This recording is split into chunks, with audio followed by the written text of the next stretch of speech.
रानी की कोख से पत्थर जन्मा। बात बहुत पुरानी है। एक राजा था जिसकी 4 रानियां थीं। राजा और चारों रानियों को यह दुख था कि उनकी कोई संतान नहीं थी। राजा इस विचार से अवसाद में डूबा रहता कि उत्तराधिकारी के अभाव में उसके बाद राज्य का भार कौन संभालेगा। एक दिन राजा की सभा में एक आदमी आया और उसने बताया कि अमुक स्थान पर एक ओझा रहता है जो झाड़ फूक जादू टोना जानता है और उसके मंत्रों के प्रभाव से कोई बांझ स्त्रियों को संतान सुख प्राप्त हो चुका है। राजा को इस आदमी की बातों पर विश्वास तो नहीं हुआ, किंतु उसने सोचा कि इस ओझा से मिल लेने में कोई हानि भी तो नहीं है। यह विचार उसके राजा अपने साथ कुछ सिपाहियों को लेकर ओझा से मिलने चल पड़ा। सघन वन के मध्य ओझा की झोपड़ी थी। राजा ने ओझा के पास पहुंचकर उसे अपनी समस्या बताई। राजन, आपकी चारों रानियां संतान उत्पन्न करने योग्य नहीं हैं, किंतु आपकी 5वीं रानी जो आपको एक पुत्र की प्राप्ति होगी, वह पुत्र शूरवीर होगा और आपके राज्य के लिए एक योग्य शासक सिद्ध होगा। ओझा ने कहा, किंतु मेरी 5वीं रानी तो है ही नहीं। राजा ने कहा, आपको अभी लौटते समय वन में एक अनाथ बैगा युवती मिलेगी। आप उससे विवाह करिएगा। वही बैगा युवती आपको रानी बनकर आपको उत्तराधिकारी प्रदान करेगी। ओझा ने कहा। राजा ने ओझा को प्रणाम किया और अपने महल की ओर लौट चला। रास्ते में उसे किसी युवती की रोने की आवाज़ सुनाई दी। पता करो ये कौन रो रहा है। राजा ने अपने सिपाहियों को आदेश दिया। सिपाही ढूंढ खोज में लग गए।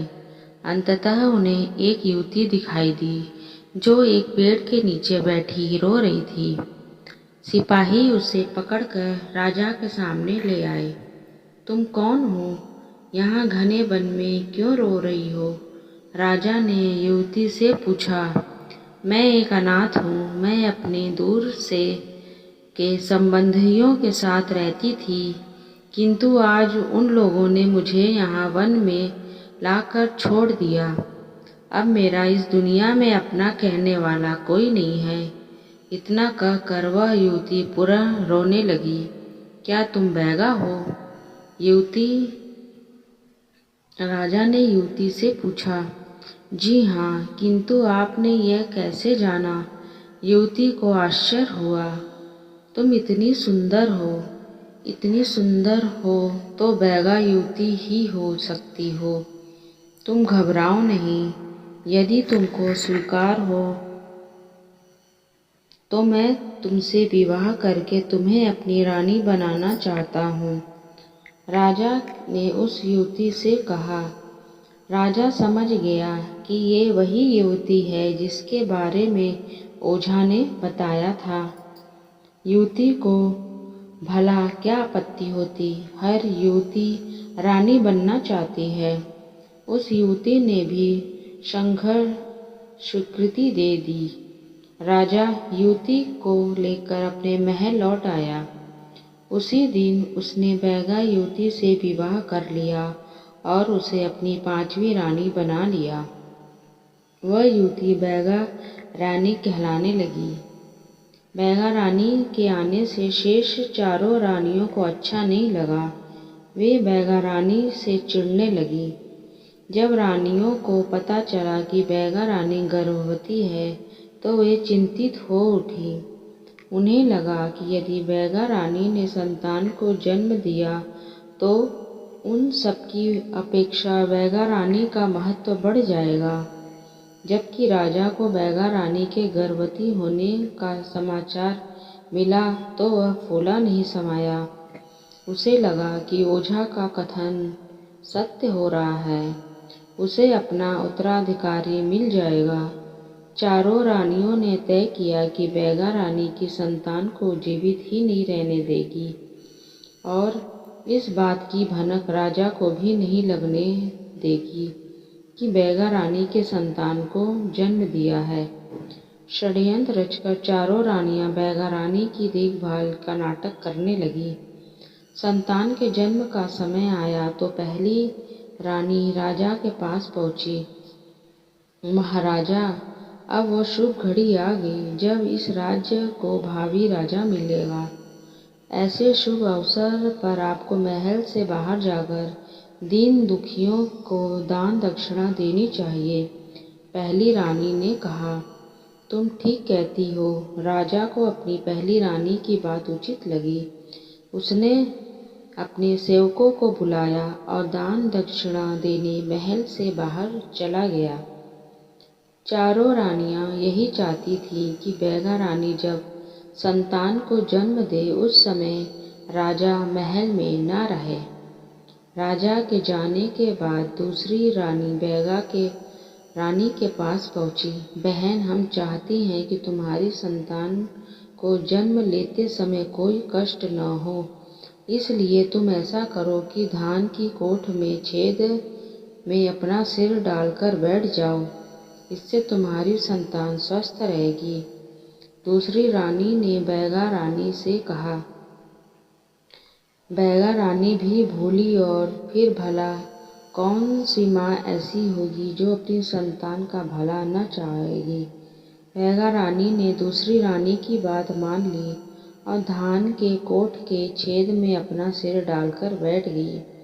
जैसे ही बैगा रानी बैठी वैसे ही उसकी कोख में हलचल हुई और संतान को जन्म हो गया। तीसरी रानी पहले से ही तैयार खड़ी थी। उसने बैगा रानी को संतान को जो कि एक सुंदर पुत्र था उठाकर चौथी रानी को सौंप दिया और पुत्र के स्थान पर एक गोल पत्थर रख दिया। चौथी रानी ने बैगा रानी के पुत्र को अपनी दासी को दिया कि वह उसे ले जाकर वन में भूमि में गाड़ आए। दासी के जाते ही चारों रानियों ने बैगा रानी का सिर धान के कोठे से निकाला और विलाप करने लगी कि बैगा रानी ने तो पुत्र को नहीं बल्कि पत्थर को जन्म दिया है। तत्काल राजा को बुला लिया। राजा ने पुत्र के स्थान पर पत्थर देखा तो वह आग बबूला हो उठा। उसने कहा कि ओझा ने उसे मूर्ख बनाया और किसी डायन या चुड़ैल को उसके मत्थे मढ़ दिया है, अन्यथा कोई स्त्री किसी पत्थर को जन्म कैसे दे सकती है। राजा ने बैगा रानी को महल से निकाल दिया और वापस वन में भेज दिया। बैगा रानी के पास पुत्र के पैदा होने का कोई साक्ष्य नहीं था, अतः वह क्या कर सकती थी। उसने भी राजा की आज्ञा को चुपचाप स्वीकार कर लिया और दुखी मन से वन में चली गई। इसके बाद चारों रानियों ने राजा को समझाया कि हमें प्रजा को यह नहीं बताना चाहिए कि उसने पत्थर को जन्म दिया था, अन्यथा प्रजा के मन में इसका बुरा प्रभाव पड़ेगा। हमें यह घोषित कर देना चाहिए कि बैगा रानी बच्चे को जन्म देते समय मर गई और बच्चा भी नहीं बचा। लेकिन हम बैगा रानी के शव के बदले किसका अंतिम संस्कार करेंगे? राजा ने पूछा। बैगा रानी के शव के बदले में अपनी दासी का शव रख दूंगी। चौथी रानी ने कहा। चारों रानियां षड्यंत्र में सहायता देने वाली उस दासी को भी जीवित नहीं छोड़ना चाहती थी, ताकि वास्तव में बात किसी को कभी भी पता न चल सके। चारों रानियों ने ऐसा ही किया। बैगा रानी के शव के बदले दासी का शव रख दिया और धूमधाम से उनका अंतिम संस्कार कर दिया। उधर जब दासी बैगा रानी के पुत्र को भूमि में गाड़ रही थी तो उनका एक कृत्य कर शेरनी ने देख लिया था। दासी के जाने के बाद शेरनी ने भूमि से बैगा रानी के पुत्र को निकाला और अपने साथ अपनी गुफा ले गई। लो, मैं तुम लोगों के लिए एक छोटा भाई लाई हूँ, शेरनी ने अपने शावकों से कहा। शेरनी ने 4 शावक थे। चारों अपने छोटे भाई के रूप में बैगा राजकुमार को देखकर बहुत प्रसन्न हुए। शेरनी भी अपने शावकों के साथ बैगा राजकुमार का लालन पालन करने लगी।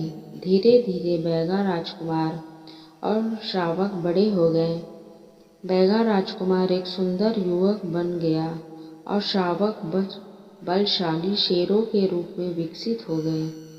एक दिन बैगा राजकुमार ने अपनी शेरनी से कहा, मुझे एक धनुष बाण दिला दो, जिससे मैं पूरे परिवार के लिए शिकार किया करूँगा।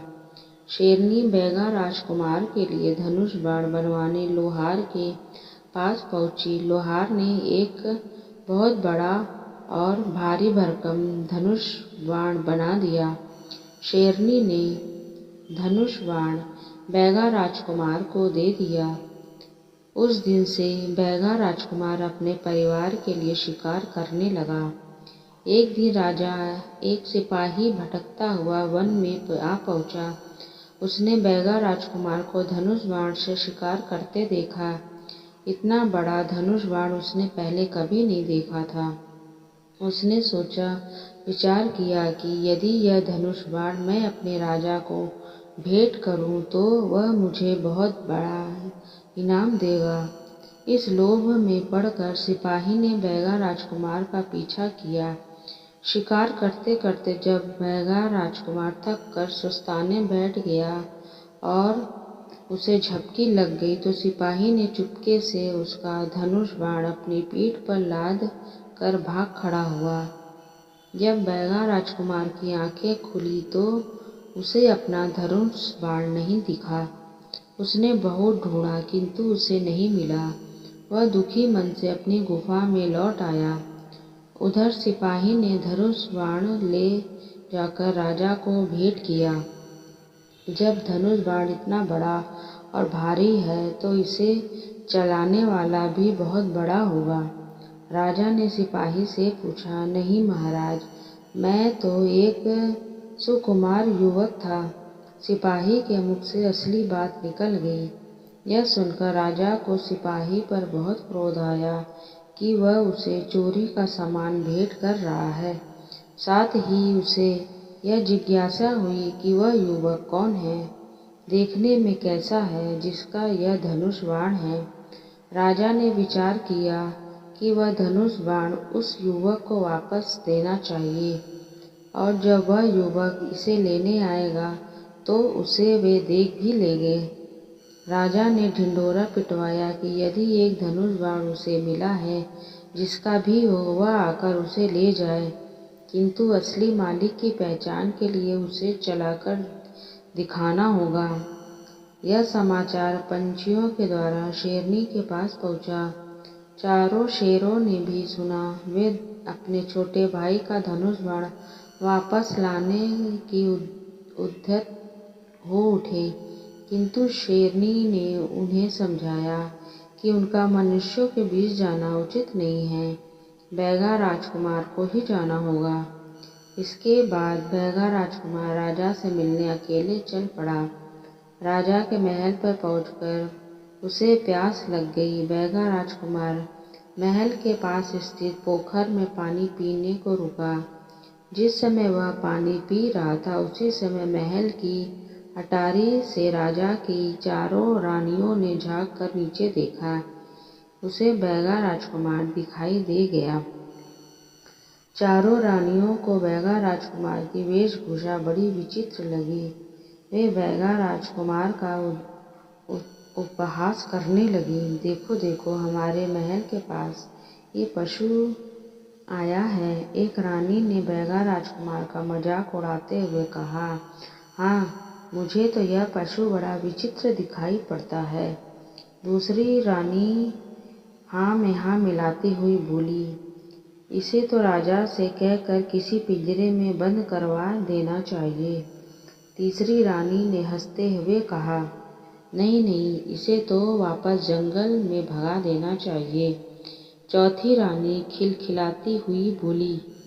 रानियों के ताने सुनकर बैगा राजकुमार ने अपना सिर उठाकर रानियों की ओर देखा और मुस्कुराते हुए बोला, मैं पशु की तरह भले ही दिख रहा हूँ, किंतु उन रानियों से तो अच्छा हूँ जिन्होंने अपनी पांचवी रानी की संतान को पत्थर बना दिया था।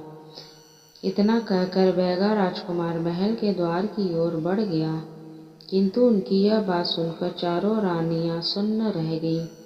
हमने तो यह बात सबसे छिपाई थी। राजा जी ने भी किसी को नहीं बताया। हमने अपनी उस दासी को भी मरवा दिया था जो यह भेद जानती थी। फिर इस युवक को कैसे यह भेद मालूम है? पहली रानी चिंतित होकर बोली, हाँ, यह तो बड़े संकट का विषय है। हमें उस युवक की गतिविधियों का ध्यान देना होगा। दूसरी रानी ने कहा। इसके बाद चारों रानियों ने अपनी विश्वस्त दासी को राजकुमार के पास पीछे लगा दिया।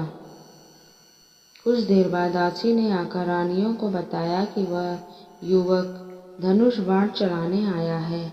रानियों ने यह सुना तो उन्होंने योजना बनाई कि वह युवक चाहे धनुष बाण चला पाए या न चला पाए, किंतु इस परीक्षा के बाद उसे मरवा देना होगा, ताकि रानियों का भेद वह किसी और को न बता सके। बैगा राजकुमार को मरवाने के लिए रानियों ने 2 सिपाही उस स्थान पर भेज दिया जहां बैगा राजकुमार और धनुष बाण की परीक्षा देनी थी।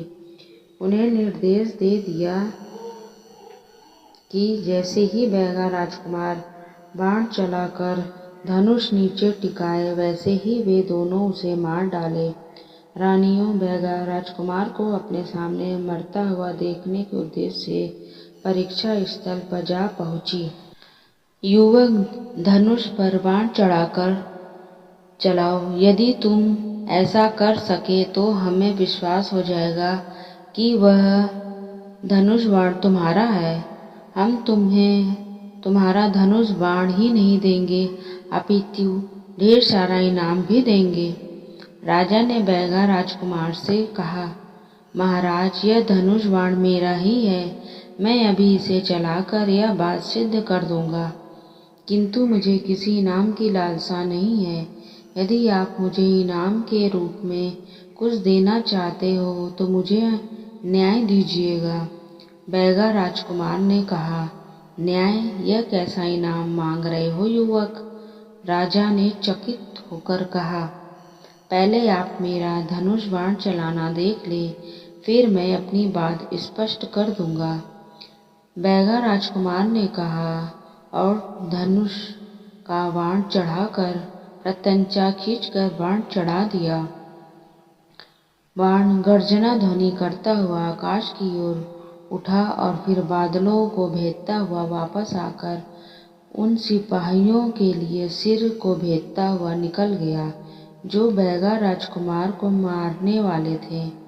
यह दृश्य देखकर चारों रानियां डर गईं, जबकि राजा बैगा राजकुमार को कौशल देखकर अभिभूत हो उठा। मांगो युवक, जो भी मांगना चाहते हो वह मांगो। राजा ने बैगा राजकुमार से कहा, महाराज, मुझे अपनी माँ के लिए न्याय चाहिए। बैगा राजकुमार ने कहा, न्याय अवश्य मिलेगा युवक। तुम्हारी माँ कहाँ है? मैं स्वयं उस माता का सम्मान करूँगा जिससे तुम जैसे वीर संतान को जन्म दिया है। राजा ने कहा, महाराज, यही तो न्याय और अन्याय की बात है कि मेरी माँ ने मुझे जन्म दिया, किंतु आपकी चारों रानियों ने आपसे यह कह दिया कि मेरी माँ ने एक पत्थर को जन्म दिया है। बैगा राजकुमार ने कहा, क्या? राजा ने चकित होकर रानियों की ओर देखा। रानियां समझ गई कि अब उनका भेद छिपा नहीं रह सकता है। इसी समय शेरनी अपने शेर पुत्रों के साथ वहां आ गई और उन्होंने रानियों को घेर लिया। भय से थर थर कांपती रानियों ने राजा के सामने सच्चाई उगल दी। राजा ने अपनी चारों रानियों की करतूत के बारे में सुना तो वह अवाक रह गए। इन चारों रानियों के सिर मुड़ाकर इन्हें अपने राज्य से बाहर निकाल दो। राजा ने सिपाहियों को आदेश दिया। सिपाहियों ने रानियों को बंदी बना लिया और उनके सिर मुड़कर उन्हें राज्य से बाहर कर आए। इसके बाद राजा ने अपनी 5वीं रानी अर्थात बैगा रानी की मां की खोज में सिपाही दौड़ा दिए। दूसरे दिन 5वीं रानी एक घने जंगल में मिल गई, जहां वह झोपड़ी बनाकर रह रही थी। पुत्र अपनी रानियों के बहकावे में आकर तुम्हारी माँ के साथ घोर अन्याय किया, अतः एक अन्यायी राजा को राजा बने रहने का कोई अधिकार नहीं है। आज से मैं तुम्हें राजा घोषित करता हूँ। राजा ने बैगा राजकुमार को अपने राज सिंहासन सौंपते हुए कहा। इस प्रकार बैगा राजकुमार राजा बन गया। एक दिन राजा ने बैगा राजा से पूछा कि यह सच्चाई उसे कैसे पता चली थी। इस पर बैगा राजा ने बताया कि यह बात उसे उसकी शेरनी माँ ने बताई थी, किंतु यह भी समझाया था कि उचित समय आने पर ही मैं इस बात को प्रकट करूं, जिससे आपको विश्वास हो सके। यह सुनकर राजा बहुत प्रसन्न हुआ। उसने शेरनी और उनके पुत्रों को धन्यवाद दिया। बैगा राजा ने भी अपनी शेरनी माँ और शेर भाइयों की सुरक्षा के लिए उस जंगल में शिकार करने की मनाही करा दी जहाँ वे लोग रहते थे।